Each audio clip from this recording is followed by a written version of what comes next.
بسم الله، الحمد لله، والصلاة والسلام على رسول الله وعلى آله وصحبه ومن والاه. أما بعد، تعودنا عند ذهابنا إلى تلك البلدان النائية أن نرى آلاما وفقرا، لكن سبحان الله يظهر الله لك من وسط هذا الألم لوحة من عجائب الأخلاق.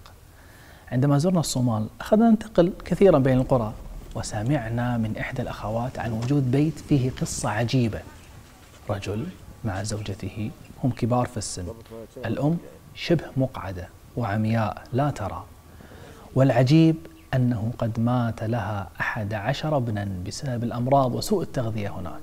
لا إله إلا الله، ما بقي لها إلا ابن واحد.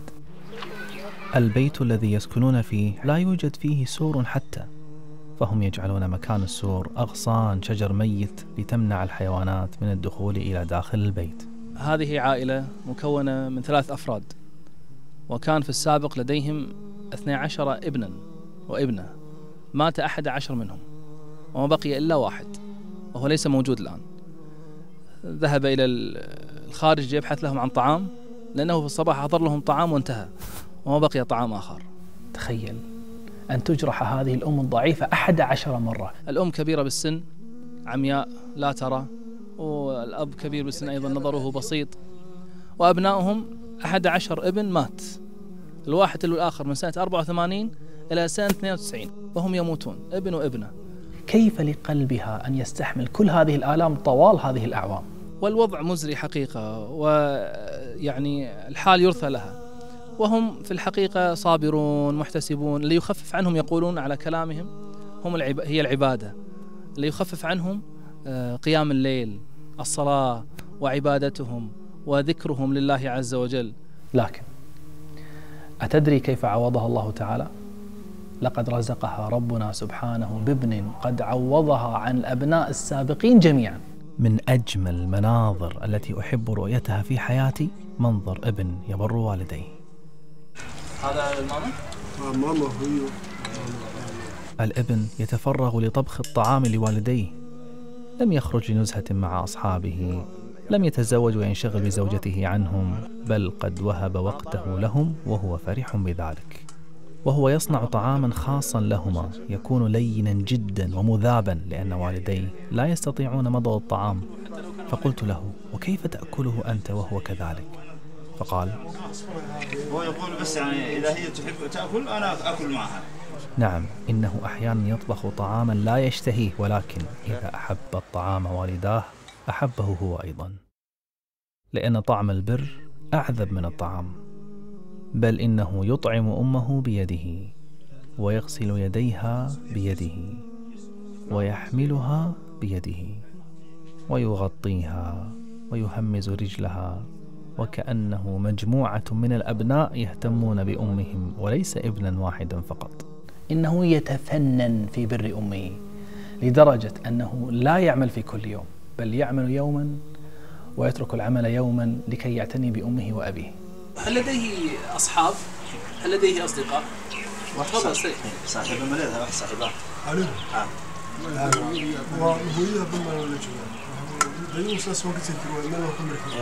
ليس لي صاحب غير والدي. وأنا ليس لي وقت لغيري، كل وقتي لهم. اللهم يعني. جزاك الله. ترك أصحابه لأجل يصاحب والديه، ونعم الصحبة. هل هو عندما يتعب يجزيهم يحس بالسعادة؟ مركز يعني والدك كل جال انتهى. محاضر يوم فرحات ما دريمة سايق. فرحات ما دريمة. يقول أنا أفرح كثيرا وأنا منبسط كثير. مبسوط 100 يعني. مبسوط. وهي أيضا تحب أن تسمع القرآن منه. عما يتساءلون عن النبأ العظيم الذي هم فيه مختلفون كلا سيعلمون. أخونا شريف أحد أعضاء فريق العمل كان قد ترك والدته مريضة في بلدها، فلم يستحمل ذلك الموقف.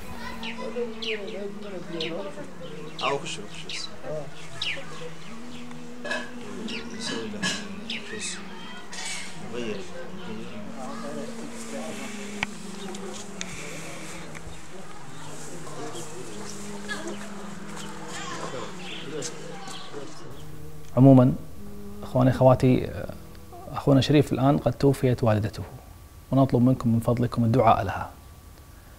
أما هذا الشاب من الصومال فإنه لا يزال يظهر أجمل معاني البر في تلك الأم التي يعتني بها.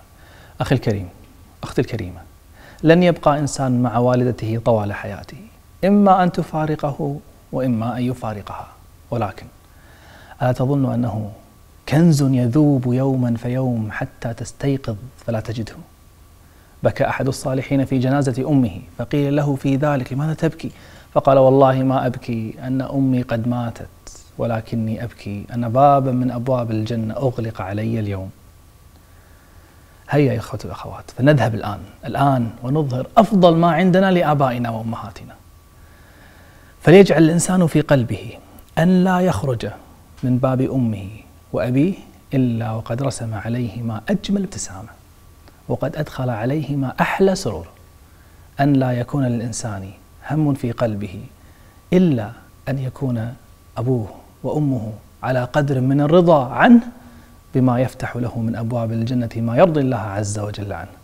اللهم أطل أعمارهم في طاعتك، اللهم ارحم من مات منهم، اللهم احفظ من بقي منهم، اللهم اجعل الملتقى في الفردوس الأعلى، اللهم اجمعنا بأحبابنا في جنات ونهر في مقعد صدق عند مليك مقتدر. نسألك اللهم بأسمائك الحسنى وصفاتك العلى أن تجبر قلوبنا على فقد أحبابنا. اللهم إنا نسألك أن تكتب لهم أعلى مراتب الجنة.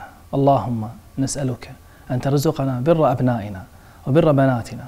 نسألك اللهم بأسمائك الحسنى وصفاتك العلى أن تجعلنا ممن اجتمع تحت ظل عرشك يوم لا ظل إلا ظلك. اللهم آمين، والحمد لله رب العالمين.